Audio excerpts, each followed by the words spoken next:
Hey, good morning, everybody. It's John Wayne Mullins with Mr. New Dad. I hope you're having a fantastic day.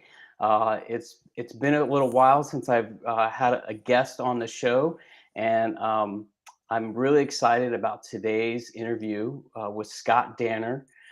Scott Danner is I've known Scott for about 10 years. When we crossed paths, we used to work out together in the gym.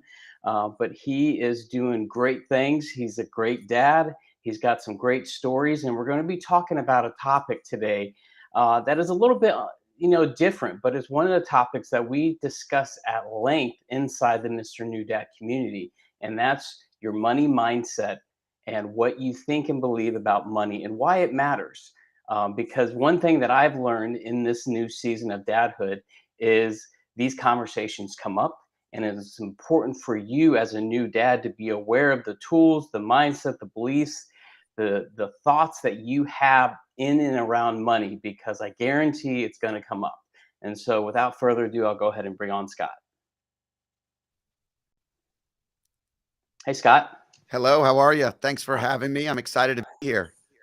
I'm very happy that you're here, and I'm certainly appreciate you taking time out of your busy day, your busy season that you're in, and yeah, I'm really looking forward to today's topic on the financial freedom mindset for dads. And you're a little bit uh, further down the road than most of the new dads in my community, but I thought you would be able to provide some great insight in and around this topic that we're talking about today. So, if you could take 30 seconds to a minute and introduce yourself, who you are, what you do, and tell us about your kids, your family, and so forth. Sure.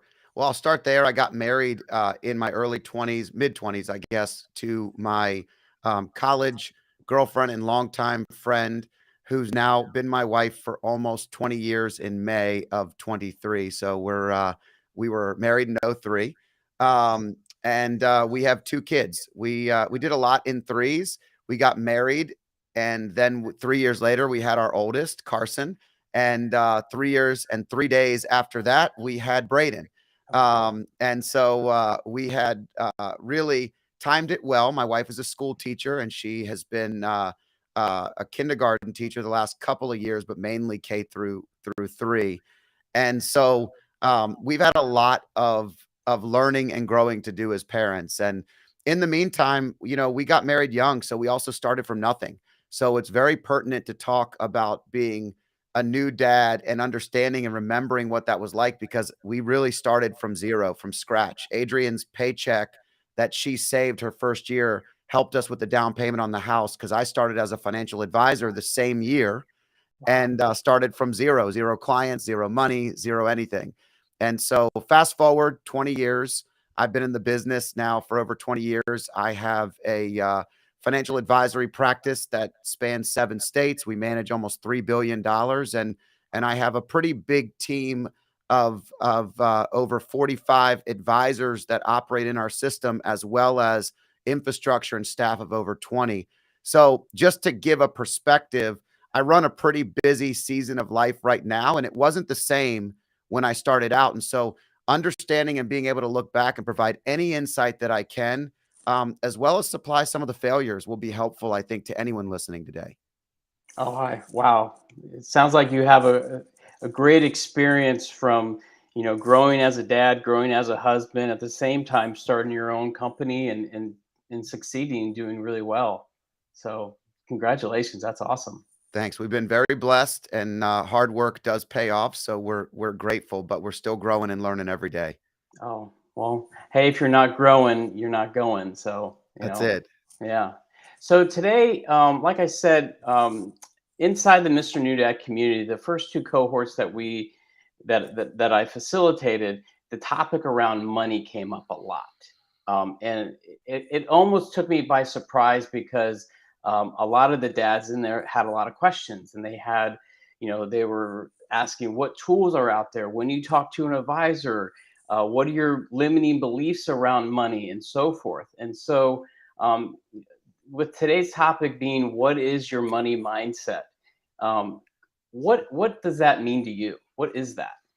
So we have a thing that we ask everybody, and it's really, what does freedom mean to you? See, financial freedom is one part of your mindset. It's one part of your plan, but freedom means different things to different people. And it's Sure. really, really important to establish what freedom means so that you can try and work and attain what you're working towards. The mindset, the crucial part of mindset is, as a father, it's always important to have an abundant mindset versus scarcity mindset.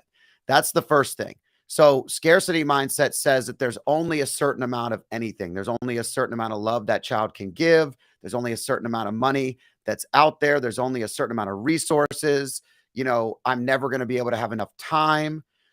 Having that mindset and starting from a negative space is not freedom to me. So defining what it's not is really important. An abundant mindset is thinking bigger for not only my spouse and my children, but for myself, because I must be an example to them in what I'm trying to accomplish. So the financial freedom mindset is establishing what freedom actually means to you first, and then building. I use the word vivid vision all the time. There's a book by Cameron Herold called Vivid Vision for Business, and it's defining your 3-year plan. Anything outside of that's pretty difficult, but you can kind of look at a 3-year plan in a business and say, this is what I want to accomplish, this is where I want to be. And you vividly envision what it looks like when you're there. So we have a 3-year plan in our business that says, I'm going to be doing X, Y, and Z. Our company is going to be at this space. This is all the important things. Here's why it's important to new dads. There should be a vivid vision for your family. What specifically are you doing to make sure that you and your spouse are aligned and giving your kids the resources and objectives to kind of reach that financial freedom? And so, financial freedom mindset, to specifically answer your question, is about thinking bigger, thinking abundantly, and not creating hurdles, but creating opportunities for your family. And then it's about executing on the things that matter most. Oh, wow. Having that vision is so critically important. I think especially in that first year as a new father, and asking yourself, where do we want to go? What are we striving after? What decisions do we need to make? And are we in line with that? We talk about that extensively. And so it's great that you're approaching that same angle from your business and talking to these new clients and new dads about, hey, what does your financial freedom vision actually look like? Yeah, and it could be different for everybody. This is the key. If you want a vacation in the Maldives, your financial freedom mindset's got to be pretty large. Okay. Right. You want to go on some fancy vacations. You want to provide your kids something that maybe you didn't have in your life. You got to make sure that you and your spouse are aligned on that, but you actually are setting some pretty high and lofty goals. No problem. I love it. At the same time, if you want to go camping on Saturdays with a pop up trailer or maybe some tents and living outside and having some fun with your family and your friends on the weekends, all you're trying to do, maybe some vacations at the beach locally. Like, you don't need a whole lot of extra money and resources. So let's identify what is the most important thing.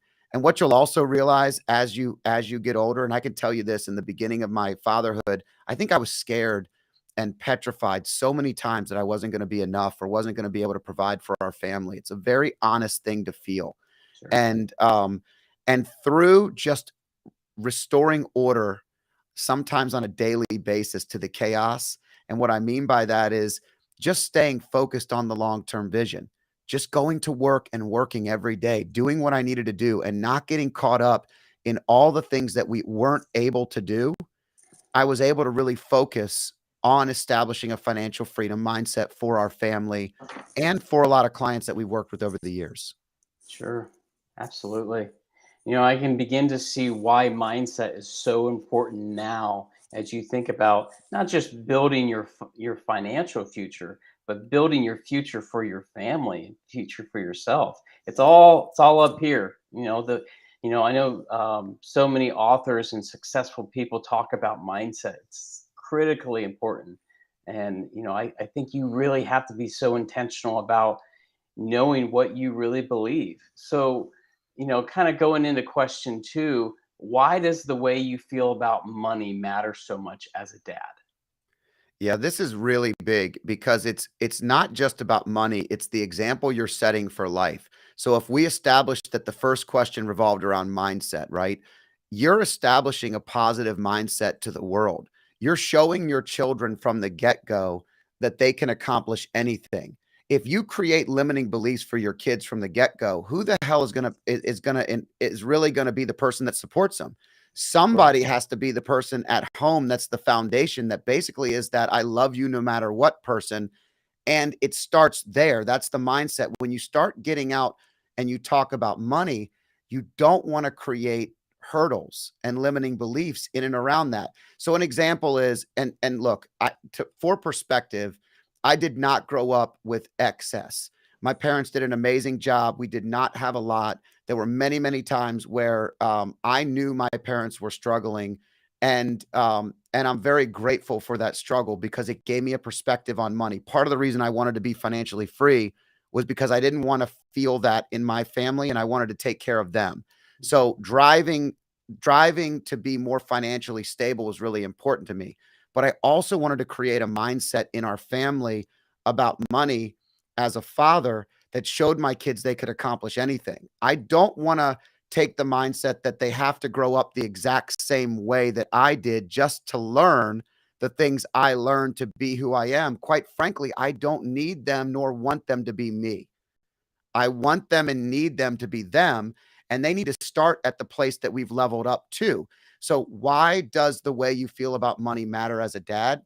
It matters because if you're the one establishing limiting beliefs, and every time you go into the store, my mom would say, "Can we afford this?" I would ask her, "And can we do this? Can we buy this? Can we?" You know what kids do. 3-year-old, 4-year-old, 8-year-old, I don't care what age, sometimes 28-year-olds. Mhm. And they're going to continue to ask questions, right? If you really can't afford it, the answer is easy. It's no, honey, we can't do it, right? But maybe the word changes from no to not yet. Maybe it's a shift in your in the way you feel, that you're saying, "No, this isn't what we need," or you're establishing the differences between needs and wants. I do Sure. not believe in giving into our children for every want that they have, but I do believe that money can be a freeing thing if you make it a secondary part of life. Money is not the lead. Money is after all the other things that matter: your faith, your foundation, your family, like love. These are the things, your impact. These are the things that matter most. So if I make sure that my kids have a perspective, I'll give you an example because I think this helps. My boys have played a lot of competitive soccer. Today they're 13 and 16. When they were young, if they wanted a better cleat, and I'm not talking about 5 to 7 or 7 to 8, but right around U10, they started to want something different than what I provided. And Sure. we made a deal. Here's the deal.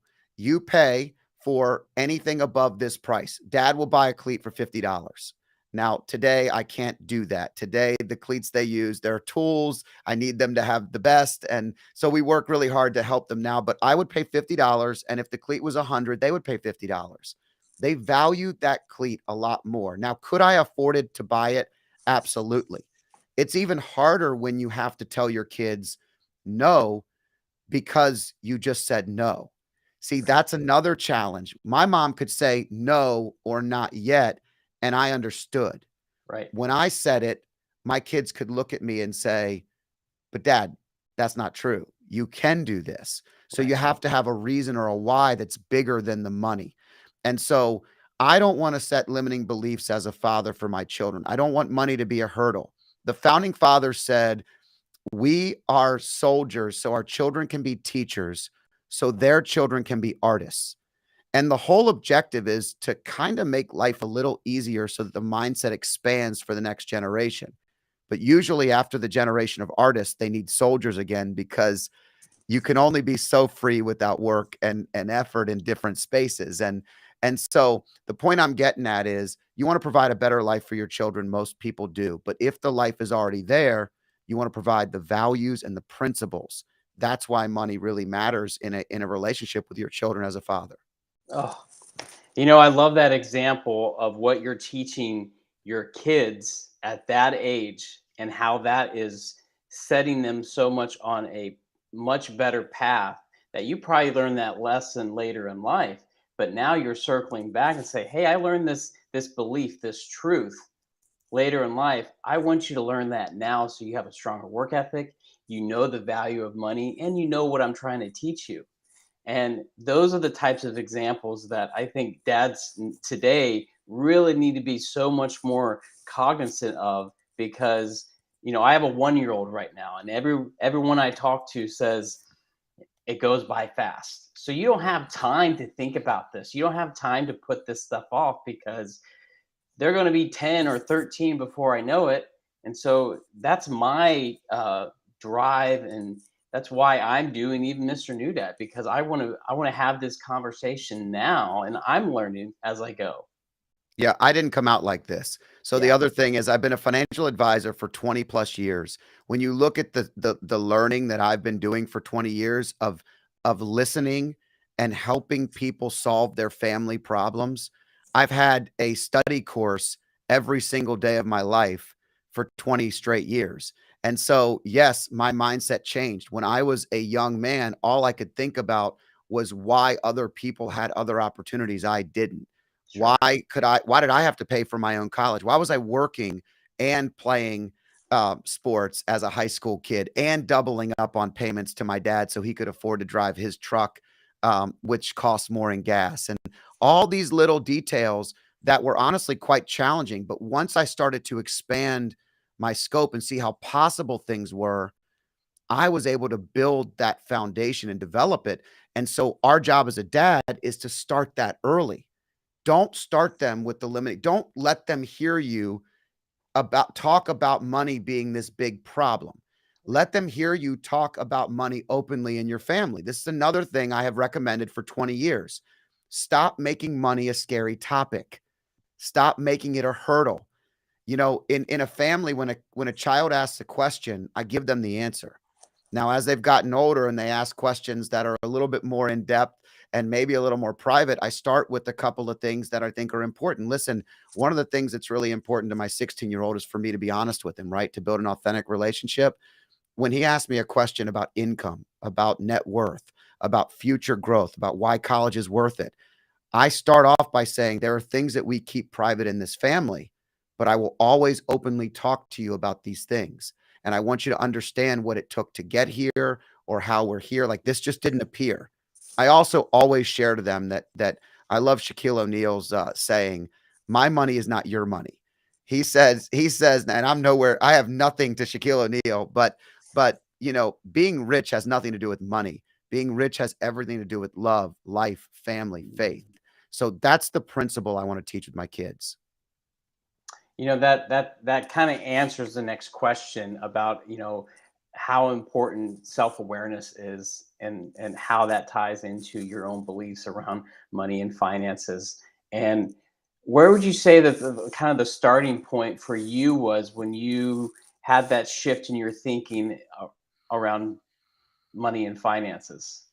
Yeah, I think it started to happen when just a quick version is I worked for the Attorney General's office and I interned in Virginia, and I remember being an intern from a smaller college, and everybody there was from the best colleges in the country.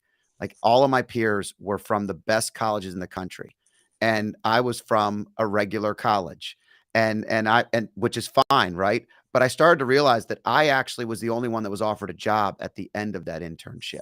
Every one of them underworked. They undervalued the effort that was being provided to them, the opportunity. I started to see cracks in the system that I was able to take advantage of because my uniqueness and my ability to be different and think differently gave me an elevated state.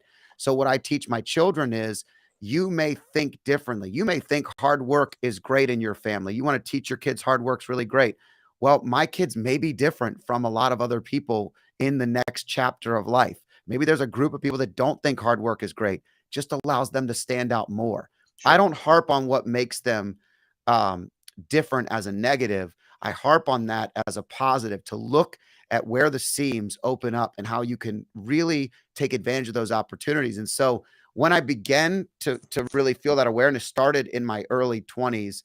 And then it really also started when I saw business owners and even my wife and her family. She came from a different dynamic. Her dad and mom let her live in the house and save every penny she earned in her first year that got our marriage off on a start. I started out being able to buy a home because my teacher wife had a steady job and I was scrounging every day to make a draw, you know? So, Hmm. I started to flip to think, okay, anything's possible. And then with my children, it started where I felt like it was imperative that they understood that money doesn't grow on trees, but it's Hmm. also not something that we're going to be afraid of or we're going to hide from. Hmm. I love that. One of the lessons that I bring from my dad growing up is he always the one thing whenever he talked about money was he said that money is a tool, just like anything else. You have to know how to use it, know when it's appropriate, and know what it is, what it can and can't be used for. But it's a tool, and I think that's such a great lesson. And I hear that in your own answers and the way that you're showing this to your children right now. Is it's a tool, it's something that we use. I'm not afraid to talk about it. I'm not afraid to show you how to make more of it, how to plant it or how to grow it, because those are the life lessons that you're living in now, but you want your children to learn right now. So that's Yeah. great. And you do a podcast like this and we talk about all the positives, right? Like Right. we're helping people see all the positives. Let's talk briefly to the realness of fatherhood or Sure. parenthood. It's imperfect. You are Yeah. imperfect. Oh And the yeah. biggest challenge is you will make mistakes. There are many conversations I've had that aren't the perfect money conversations. There are many times where I feel underappreciated or undervalued and I say the wrong thing, maybe do the wrong thing. Oh yeah. So I am a completely imperfect father who's doing the best job that I can. And I guarantee my two sons will tell me all the things I could have done better one day, just like we all do our parents. Hmm. But what happens is we wake up one day and we realize they did the very best job they could with the resources and knowledge they had, even if it was a really bad job. And I was lucky enough to have great parents that provided me discipline. And there's no better lesson in life for money than discipline. So discipline equals freedom, and it doesn't just equal freedom in your daily schedule. It doesn't just equal freedom in having children that are good humans. It equals freedom financially because it actually takes sacrifice in the beginning to succeed at something great. And that means discipline is a fundamental core foundation to everything you do. And guess what? That means I'm going to tell you no sometimes because I think that's the best thing to protect you from becoming the kind of child or human I don't want you to become. Right. So there are many things that are important to understand. And I'll say one other thing, and that is Hmm. I've changed my mindset on money so many times through the course of my life and my career. I did not have the resources that I have today. When I started as a financial advisor, I was not going to pay for my own kids' college. I didn't get mine paid for. So I thought, why would I pay for my kids? They're going to learn the exact same lesson. And I don't believe that or agree with that today. Now, that doesn't mean that you don't have to believe what you believe, and it might be fundamental to who you are. And Right. it's fundamental to who I am, but I've grown mentally and just in thought by so much that I have a different mindset. I actually have a completely different mindset today. So if my kids talk about not going to college, we explore what that looks like. What are some of the challenges? What are some of the opportunities? Sure. I don't just tell them that there's one path. I Right. show them all the opportunity that exists. So if they want to be the teacher, the artist, or the soldier, they can choose that. Amen. Man, that's good. That's good, Scott. I appreciate that, and it's so true because that's your really your role as dad, is that you are leading that child, but you're leading that from a place of influence, and you're saying, "Hey, I'm not just trying to make you a better man one day, but also I'm trying to protect you because I don't want to see you go down a path that is going to lead nowhere." And that may mean that I need to discipline you, or that I may need to teach you things that you're not going to like. And so those are the life lessons, I think, just as men now. It's like, hey, I learned this later in life, and I wouldn't want my son or daughter to learn the hard way. So I'm going to, help them along the way. So Yeah, I that's think a great. fundamental role of a father in general is protector. At Right. the very core of your role, it's to protect your family. Now, I know roles have changed. I know things are different, but I don't care about any of that because you know why? being a protector and being a leader and standing up and knowing what's right and wrong and disciplining to show people the rules and the way that life works Right. will prepare them for the most important things, whether it's financially or just in successful happiness in general, like finding fulfillment. That's really all you want your children to do, is to be successful humans that find fulfillment. You don't need them to be doctors and lawyers. You don't need them. That's you living through them. And there's a difference in your success and their success. See, a lot of parents get caught up in this lie where their success is going to be predicated upon their child's success, and it's not the case. Right. Your success and what's holding you back is only you. What's going to create your child's path forward is all about them and your resources you're providing them in the beginning, really for the first probably 13 years. Because I can tell you this, there's two things that your listeners should if they take nothing else from this is one.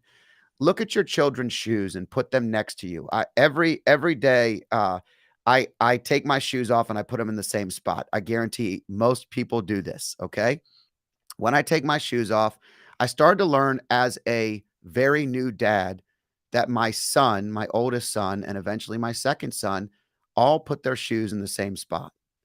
And over the years, guess what? They still put their shoes in the same spot.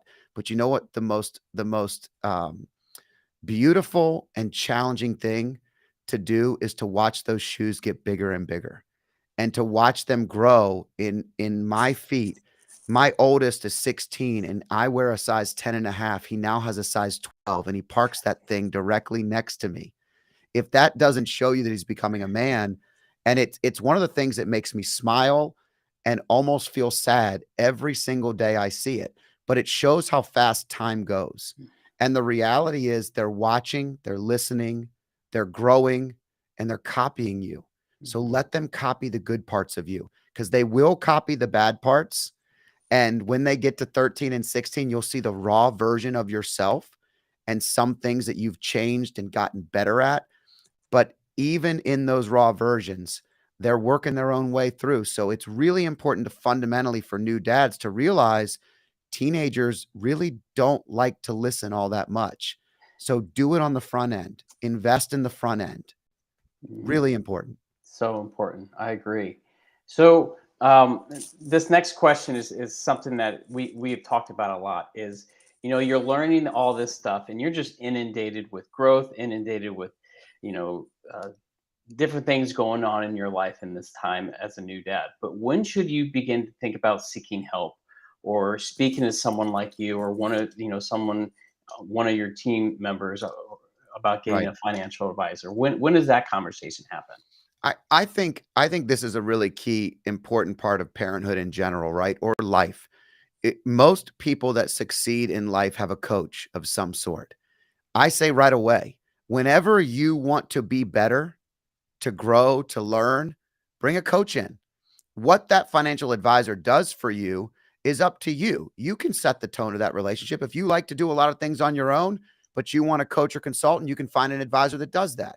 If you want someone to actually manage the entire process for you, you can find an advisor that does that. Don't let it become this thing that you wait to do because you don't know what they're going to say or do. That again is a limiting belief. Right. Go out and talk to someone, find someone that's a partner and a coach for your future. Some of the best things my wife and I have done in our marriage and our family is having friends and people around us that when we say something that someone else outside doesn't agree with, they challenge it and we get to talk through it. Well, imagine that with finances. When someone comes in and they say, "Oh, well, we have to do these things." And you say, "Well, maybe you do, but let's figure out how you need to do it. Or Right. what priorities would you like to set?" I can tell you I've been in many appointments with us with spouses where someone comes in and they're the lead financial person. And I can tell you the person that pays the bills wears a different level of weight on their shoulders every single night than the person that doesn't. Now, it doesn't make one more important than the other. Sometimes it's the breadwinner, sometimes they're equal. There's no recipe, but the person that pays the bills knows the stuff they're paying and they feel it and they feel that pressure. When they get into appointments, sometimes they lead them and then the other partner starts to say something And we've helped them find a path together through coaching, even in their relationship. A financial advisor's job is not just helping you with their money. It's helping you have conversations you can't have around the coffee table or the kitchen table. Don't miss what he just said. That's the value of speaking to a coach. That's the value of speaking to a professional who can lead you down that path and have the conversation that you can't have on your own. And that's that's the joy of being a coach that I love to be, but also that's the reason why I have a coach, because there I get in my own way a lot. But by having professionals like yourself, you can lead those and help me change my own thinking about where I should be thinking about. Exactly. So I agree with that. All right, so I got a couple speed round questions for you. Okay. All right, so if you could say what are 3 to 5 of the most important tools for new dads right now? First of all, new dads have to think beyond themselves. So the first thing that's going to happen is there's going to be emergencies. You need to have reserves. Start to create some level of backup or emergency fund so that the reserves don't surprise you. In life, it's always better to respond than to react. And I know how challenging that is for new families because everything changes. All the expenses get more. Daycare is expensive. I mean, it's a lot, but you need to actually discipline yourself to get to a point where you have a little bit of a reserve, regardless of what you have as a resource. Number two is life insurance. You've got to immediately, at the very least, start with term life insurance. And if you need to have something more, you can develop that strategy with your advisor. But the reality is this: if you're not here, how does your family survive without you? And if you're not doing this when you're young and you're a new father, I'm a financial advisor. I waited. I had a health issue at 26 that was random, and it totally changed the amount I could get for insurance for about 1 year or 2 years. Scared me to death. The reality was I wasn't even practicing what I was preaching as a 20 something year old person because I was like, oh, we'll be fine. I was wrong, just like most of you are wrong. Go out and get insurance immediately so you protect your spouse and the rest of your family. And it doesn't need to be excessive. It just needs to be enough that, how about just income replacement? It's very, very difficult for people to survive if you were to pass on early if you're not prepared. And, the other thing that probably sounds, a little big minded, but it's an estate plan. What happens to your children if you and your wife get in a car accident? Right. I mean, what happens if to your children? Who raises your children? Who's responsible for these humans if you don't have it written down? I mean, my son was 8 months old. I literally forced my wife to go to Italy with me. I had earned a trip through my company. She was completely adamantly against it, and I was like, "No, we have to do this for our marriage. It's important for us to get away." He was 8 months old, and all I could think about was, "Oh my gosh, I tell everybody to have an estate plan, and we don't have one." So I called one of my estate planning attorneys who literally in a weekend put it together for me. So when I flew out on Tuesday, it was done. But I will tell you, I have amended and adjusted that plan for life. And even today, my children will go to a different set of people than they would have back then. So it's important to review it and make sure that the people that were the most important people in your life are still the most important people in your life. So the that's three. Okay, three of the most important. A couple others are, yes, start saving immediately for yourself. Start saving immediately for college in that order: yourself and then college, not college and then yourself. And dads, here's a little bit of advice. I have never been in an appointment with mom where mom doesn't say we do it the opposite way. Mom will not be happy with you as protector of the family, if that's your role, if you did not save for her and yourself first, later when she's ready to retire from that job. It requires work on both sides. So do both. Do both. But those are five things I would definitely do. I completely agree. And yes, 100%. Don't miss those. Go back and write those down, because there's you will be so glad that you took this advice. In regards to mindset, we talked a lot about this today. But what's a great book or podcast you would recommend? So for me, probably life-changing books in general. First of all, I believe that if you want to change your family, you need to focus on changing yourself. If you want to make a difference in your family, you have to constantly be growing in your own mental state, your own ability, your own mindset. You got to get better at responding versus reacting, and you got to think bigger, abundantly. All the things we talked about earlier in this podcast. So here's the key. The first thing is Think and Grow Rich is one of the greatest books that's ever been written. If you haven't read that book, you don't know what's possible in your life. Okay. The Wealthy Gardener is a phenomenal financial book. And this is a book called The Wealthy Gardener. I would definitely look at, and the name of the author is escaping me, but I really loved it. It had a way of drawing almost on a parable and a biblical sense, but it drove the money lessons and the strength of the real life versus the parable the entire book, and I loved reading it. I don't have a Mm, single father that I've recommended this book to where they didn't enjoy it.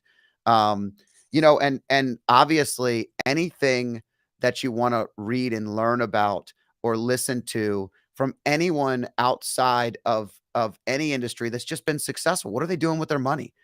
Just listen and learn to your friends. Talk about it with your friends. Don't be so nervous, that to talk about these topics at the table with your children, with your spouse, and with your friends. And if you right. find yourself unable to do that, that's a challenge. But I love Rich Dad Poor Dad. I mean, I like anything that you can find.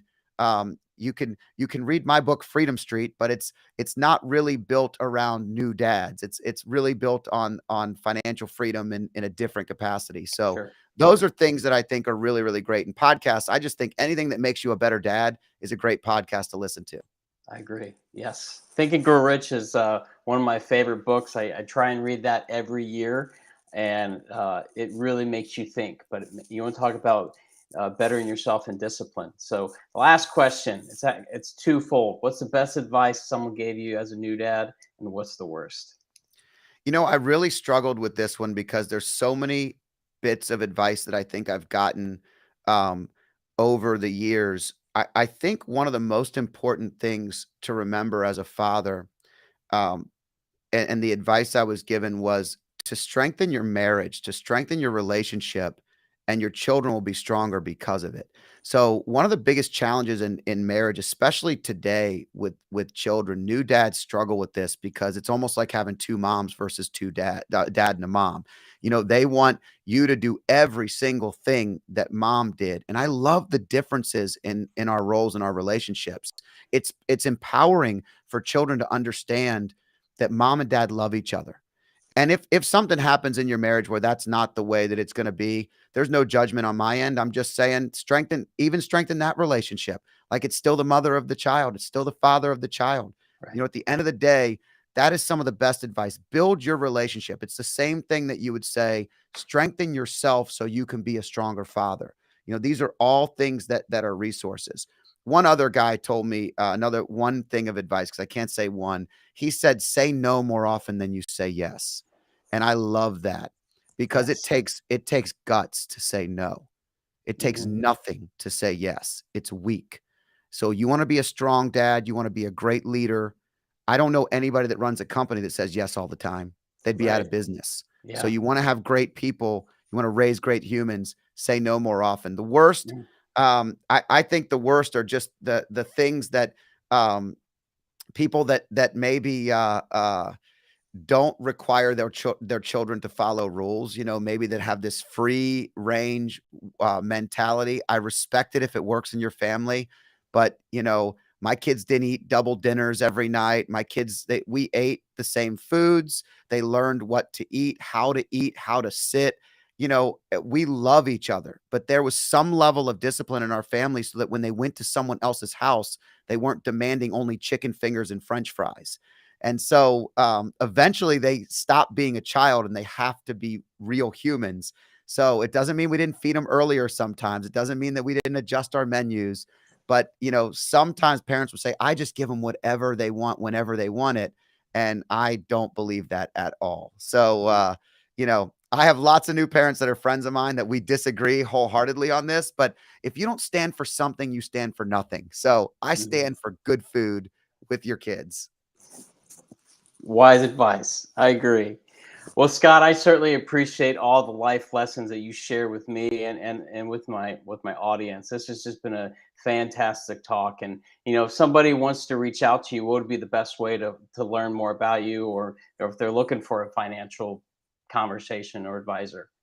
Yes, so scottdanner.com is great way to reach out to understand a little bit more about me, and my coaching, my consulting, and mainly the book and other things that I've done. For the business specifically, it's freedomstreetpartners.com and all the resources that someone would need. We also have a YouTube channel where I do a lot of conversations at both Freedom Street and Scott Danner. So I have two channels, and one is going to be Freedom Street's going to be more financially motivated, and Scott Danner is going to be more mindset motivated. So any of those things that can be a resource for your listeners, I hope they enjoy, and I really appreciate the opportunity to talk about fatherhood, because at the end of my days, it's really one of the only things I care about. So I'm Mhm. very grateful for the opportunity to remind me how important it is, and how fast time goes. The shoes is a nice reminder for me too.